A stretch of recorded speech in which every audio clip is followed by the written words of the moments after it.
कानी बहू। किशोरी लाल जी के बेटे राघव की शादी की बात जगह जगह चल रही थी, लेकिन किशोरी लाल जी को कोई लड़की पसंद ही नहीं आती थी। और उसकी एक ही वजह थी, किशोरी लाल जी का लालची होना। उनको लड़की वालों से मोटा दहेज चाहिए था और इसी चक्कर में एक दिन वो एक बहुत पैसे वाले के घर अपने बेटे का रिश्ता लेकर पहुंचे। उस आदमी का नाम था ओम प्रकाश। देखिए किशोरी लाल जी, मेरी एक ही बेटी है और मेरी सारी संपत्ति जायदाद सब कुछ मेरी बेटी नैना का ही है।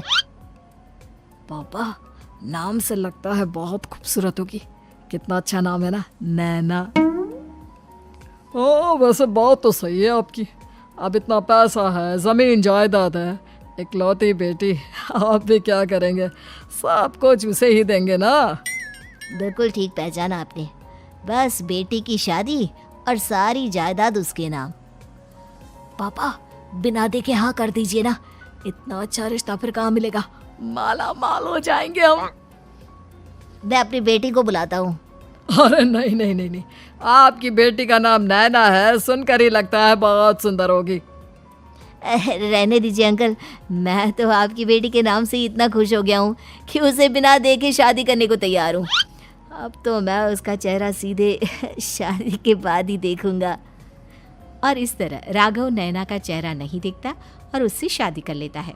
शादी के बाद अपनी सुहाग रात पर जब राघव नैना का घूंघट उठाकर देखता है तो नैना की आंखें बंद थी। कितनी खूबसूरत हो तुम नैना, जरा अपनी आंखें खोलकर मेरी तरफ देखो तो सही। नहीं, मुझे शर्म आती है। अरे, मैंने तुम्हें शादी से पहले भी नहीं देखा, और अब अगर तुम आंखें खोलकर मुझे देखोगी भी नहीं तो मुझे अच्छा कैसे लगेगा? इससे पहले कि नैना अपनी आंखें खोलकर राघव की तरफ देखती, अचानक से लाइट चली गई और राघव नैना को पूरी तरह से देख भी नहीं पाया। अगली सुबह नैना राघव के लिए नाश्ता बनाकर लेकर आई। अरे ये क्या, आधा पराठा सेका हुआ है और आधा बिल्कुल कच्चा। ये तुमने क्या किया नैना? बहू, तुमने क्या आधा पराठा तवे से नीचे लटका कर रखा था, जो आधा सेका है और आधा कच्चा? मुझे जितना दिखेगा उतना ही तो सीखूंगी ना पापा जी। जहाँ जहाँ मुझे नजर आ रहा था वहाँ मैंने सीख लिया, जहाँ जहाँ नहीं दिखा वहाँ कच्चा रह गया होगा। इसका क्या मतलब है? ये कैसा मजाक कर रही है तुम? अरे बहू, तुमने इतना लंबा घूंघट क्यों लगाया हुआ है? देखो, हमारे घर में बहुओं को बेटी की तरह रखा जाता है, और फिर तुम तो इतना सारा माल लेकर आई हो। देखो, ये घूंघट डालकर रखने की कोई ज़रूरत नहीं है। हाँ नैना, पापा जी ठीक कह रहे हैं, तुम तो आराम से रहो, अपना ही घर समझो। नैना अचानक से अपना घूंघट उठा लेती है। अरे ये क्या पापा, नैना की तो एक आंख फूटी हुई है। नाम से नैना, लेकिन ये तो कानी बहू निकली।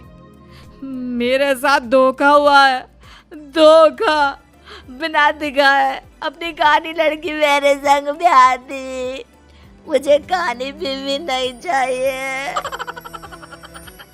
मुझे अभी ओम प्रकाश जी से बात करनी पड़ेगी। आखिर उन्होंने मेरे साथ ऐसा किया क्यों?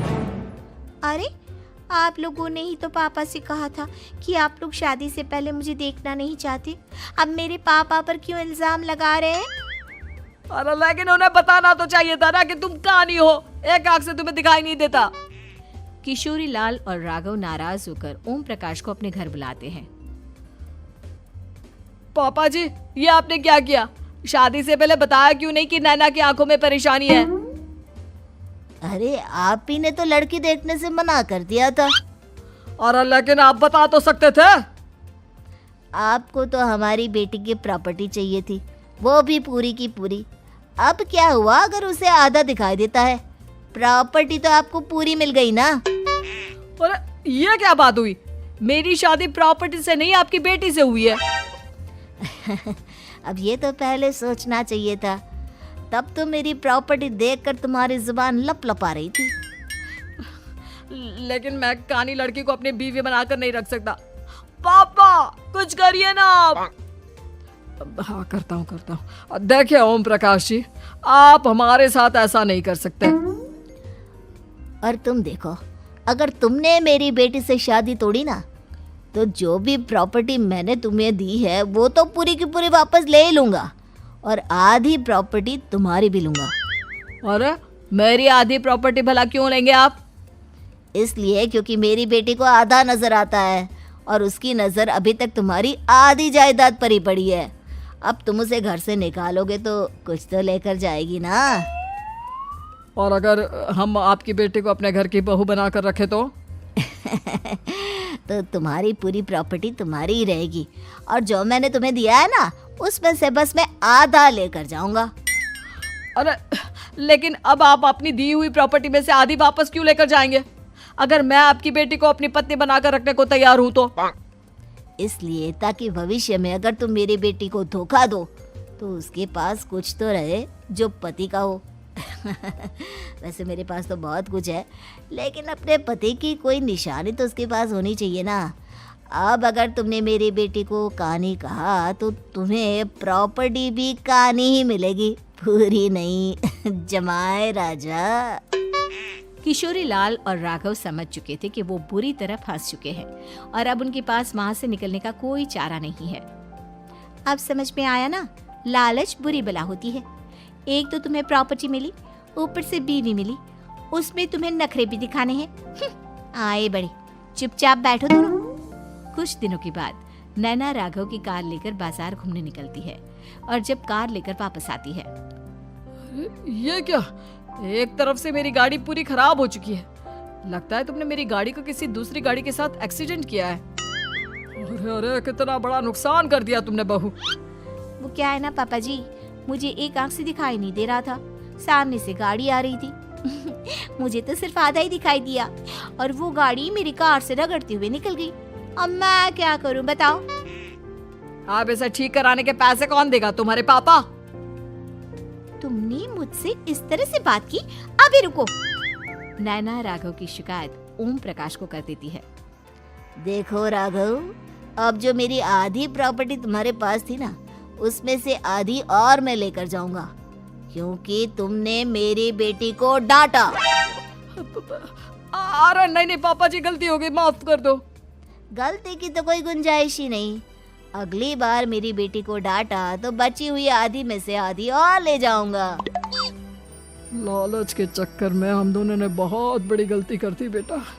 एक तो तुम्हें कानी बहू मिली और ऊपर से जो माल मिला वो भी काना। इस तरह राघव की हर एक गलती पर ओम प्रकाश उसकी प्रॉपर्टी का आधा आधा हिस्सा लेकर अपना सारा माल वापस ले गया और राघव को कानी बीवी से काम चलाना पड़ा। भाई लालच वाकई में बुरी बला है।